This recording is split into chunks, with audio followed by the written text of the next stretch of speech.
Hey, hi guys, welcome to the Quant Lab. The Quant Lab में आपका स्वागत है. In this video, we will be talking about price analysis. I promise you this is going to be a really interesting video, but before we go further, I have few things that I want to share about. A Kaggle competition, the state of my channel, and details about the content. As you can see, I have some very interesting charts to share with you, which talk about how does price analysis work and how can you calculate volatility and stuff. But before I do that, I want to talk about something. Just give me a few seconds. So this is my channel analytics, and what I wanted to share with you guys is this. If you have not subscribed to my channel, please subscribe. This says that close to 80% of people who watch my channel have not subscribed, and the views and clearly the number of viewers that I get has been growing every single day. So thank you for that, but please subscribe.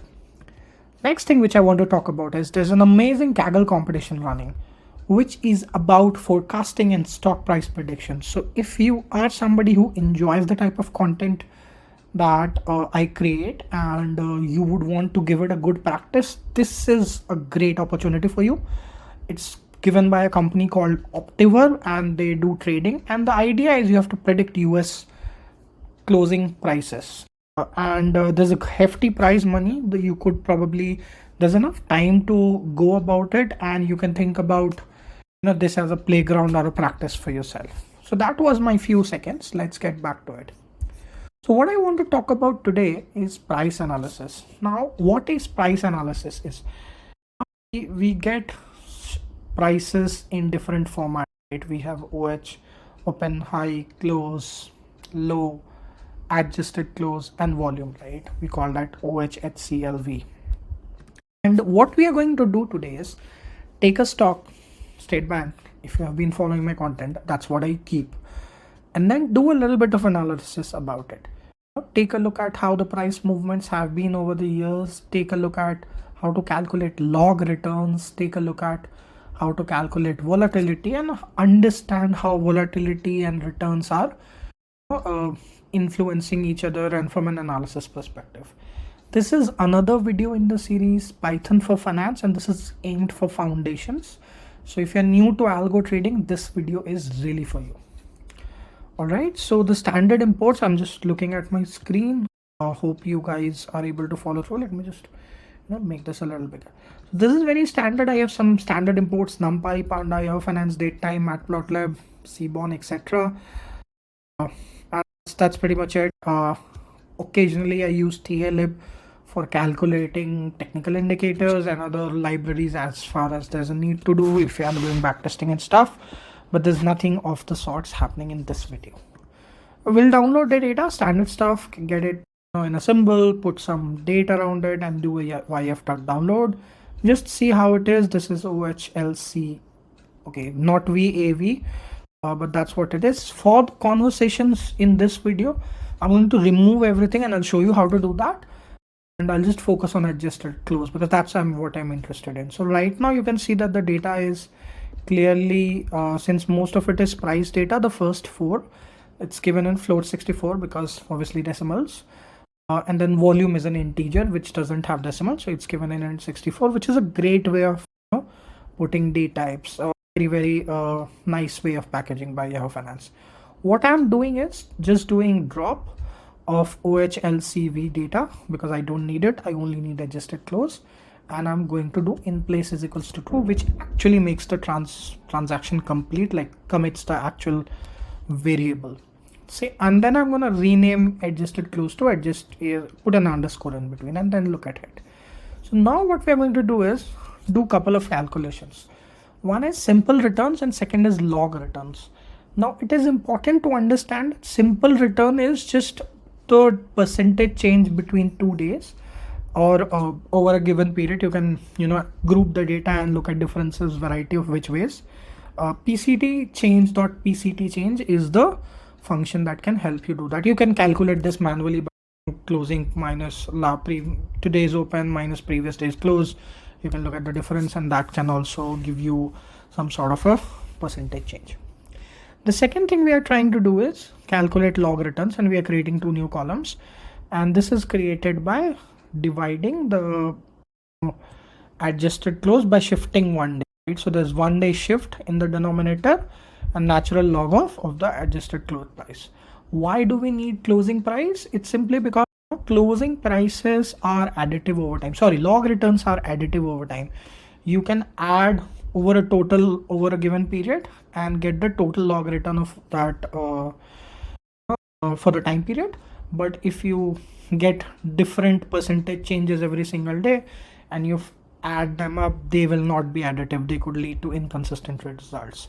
So when you are calculating returns over a period of time, it's very fundamental to use log returns, and that's what is used by most of the models also. For example, the famous Black-Scholes model that is used in option pricing that uses log returns, and then they are also more symmetrically distributed. What this means is, the positive and negative log returns are very evenly balanced, and that makes them more accurate. And if there's larger changes or larger values, log returns are easy to read and interpret on a chart instead of large numbers occurring over your charts and as well. So log returns are just simply better when you are calculating returns, and that's how you should go about it. If you really want to see the exercise of how to additivity works in log returns, you can just put it in an Excel, do some calculations, calculate the result returns. I think I've done a video about it. Maybe I'll put a link somewhere up top. All right, then do a df.head, and then I'm doing a plot together. This is a complex plotting function which I got from Quantity Guys in EPAT, and I've just tweaked it a bit. So what we are trying to do is, we have created 3 different subplots here, which is what is called as m is equals to 3. And the first axis is for the adjusted close, which is the price. The second is for simple return, and third is for log returns. And I am iterating all of the 3 over start and end date, and just plotting each of them. And then there's some color coding, some alpha, etc., just making the plot nicer. So this is how the plot looks. The first is a very and as you can see, this is very nicely looking plot, right? You have prices, which is the time series, and then you have a mean price. It's just gives you a good level as to how the price has been over that long period of time. I'm actually using 3.5 years data, so mean really has no significance, but it does show that after 2021 there was pivoting from this point. It's an interesting data point to look at. But this is how your simple returns are. You can obviously see there's some return surges here and there in terms of percentage. Like for here there's a high surge, your high surges here, like you can see there's a lot of downtrends here, and then apart from that it's been a pretty flat after this point. And then if you see the log return, you will see a very similar chart represented, but just the scale becomes smaller, and now you have the similar kind of data represented over. So this doesn't show you anything pictorially, but as we progress in the conversation, you'll see the value of this. All right. Now what we're doing is calculating the realized volatility of the asset, which really is, it's a measure of, so volatility is how much something is fluctuating over a period of time. So you think about, you take the standard deviation of the return of the asset and you calculate it from there. So that's what we are doing. P.square root, and then we are calculating it after this. And then once we calculate the realized volatility, we are calculating it in for 2 time frames. One is the monthly frequency, which is we are grouping the data by M and applying the method, and just renaming the column again, and then calculating that over annualized, and then again getting a similar kind of plot where I'm plotting the price, where I'm plotting the log return, and I'm also plotting the volatility.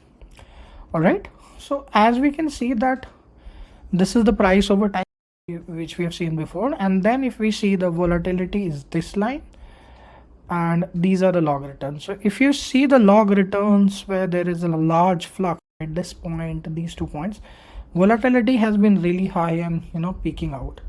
Now from this point we can understand that there's some kind of negative correlation between the volatility most of the cases, and its return. So what it means is, if volatility goes up, returns go down, and if returns go up, volatility can probably be down or a flat. Or it wouldn't. We shouldn't say that it's down. We should say there's less volatility in the asset returns, and vice versa. Now we can also prove this and verify this by two methods. I'm just going to talk about the first one, where we use volatility as the standard deviation of the asset returns. The second is called VIX, and I'll talk about, just quickly show what VIX is. VIX indicator. VIX stands for volatility indicator, and it's basically calculated for every country. You have it for S&P, you have it for India, and this is the volatility indicator for India. VIX India chart. I am not getting. Yeah, you have this chart. Now I don't want to look at a day or something, maybe a month.